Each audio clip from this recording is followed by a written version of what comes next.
Nice.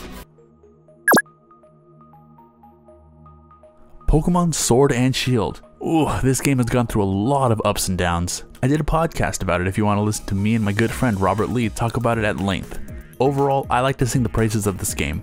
It's one of my favorite installments in the series. The DLC is on its way and I'm so happy that it's 2 new campaigns and not just the same game with a couple tweaks. However, the main game does have problems that now can't be fixed in Pokemon Gun.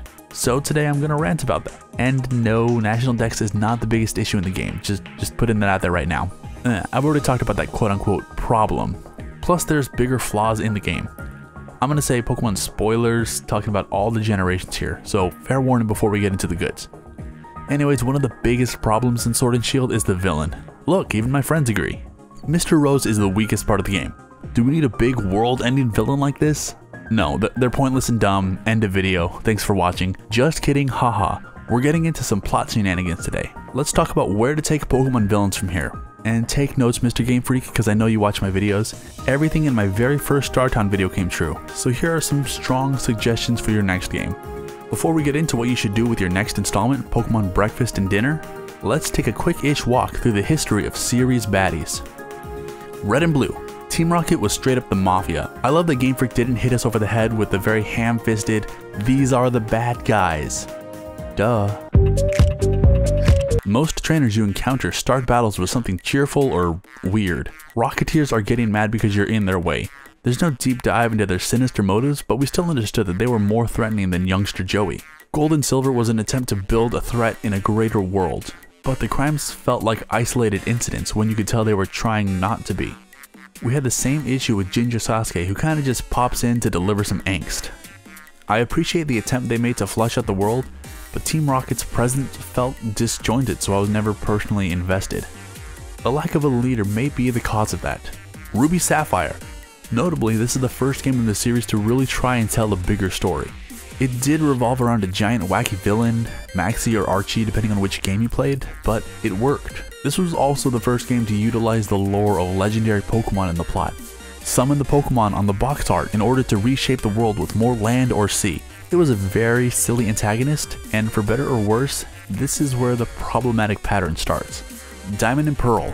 I know Cyrus has more depth, but at the end of the day, he just felt like Archie too. He wants to summon the legendary Pokemon to rid the world of emotions and make him God, what the fuck?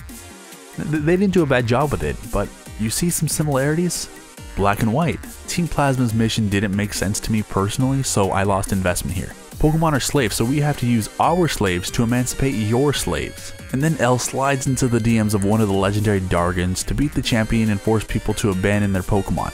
I know L has justifications, and I'm leaving out some stuff. It works, but I can't. It's the same bad guy.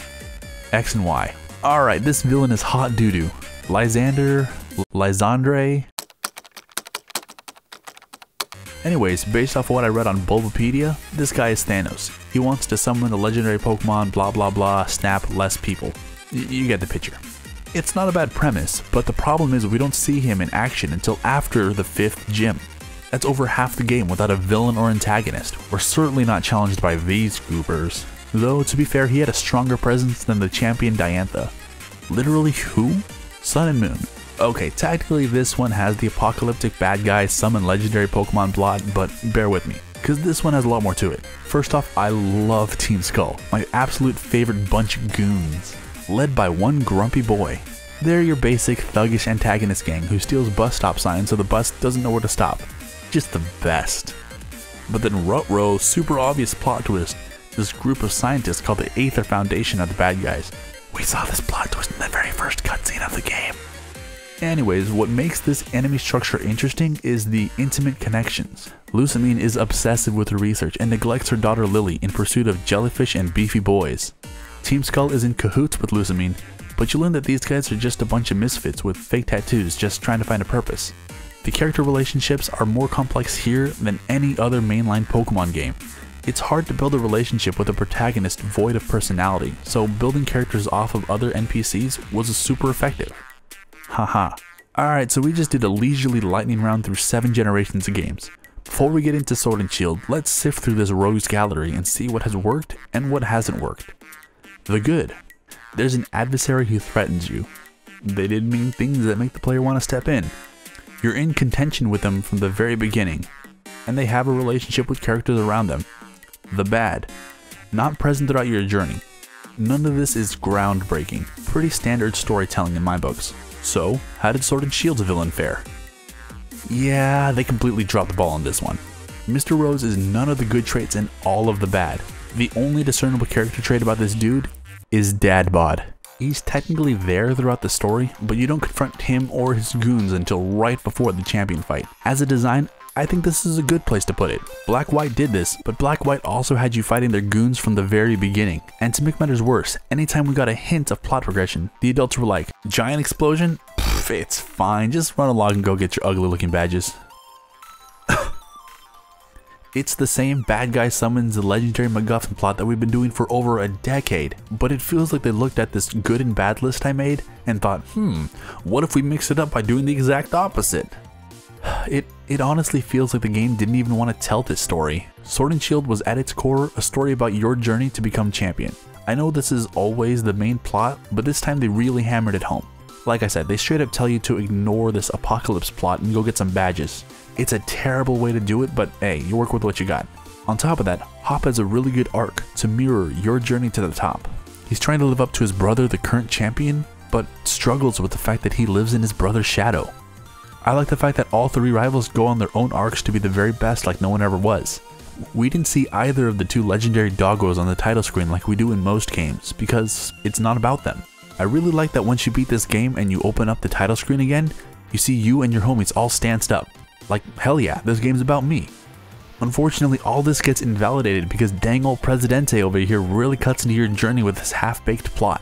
Most of the time, these world-ending villains exist in games to serve as a mechanical test for the player, but we don't need the apocalyptic adversary in Pokemon. We already have the rival and the champion to test our mastery over the game. In all honesty, the evil team exists so that we can tie the legendary box art Pokemon in with the plot. And to be fair, when it's done well, it works. The problem is, Pokemon as a brand has never been about the apocalypse or heroism. Pokemon has blown into this massive global experience, but this series started as a much more intimate exchange. It was just about two people hanging out together, trading Pokemon and their adventures through a link cable. I know we've always had adversaries like this punk in Gen 1, but Pokemon has always been about connectivity. I think this core essence is where Pokemon wants to get back to, and at the very least, I think this is where they should go. Instead of these global catastrophes, the games focus on the smaller narratives. The new Pokemon anime is out in Japan, and first off, it's great. And aside from being a genuinely good time, this new series is non-linear. It only has a few episodes, but it's not following the usual travel through the single region and collect badges story like we've done for the past 22 seasons. It's less about this singular journey and more about connections to the Pokemon. Similarly, while Pokemon Mystery Dungeon does have a unified narrative, the main part of the game revolves around rescue missions. It's a quest-based game.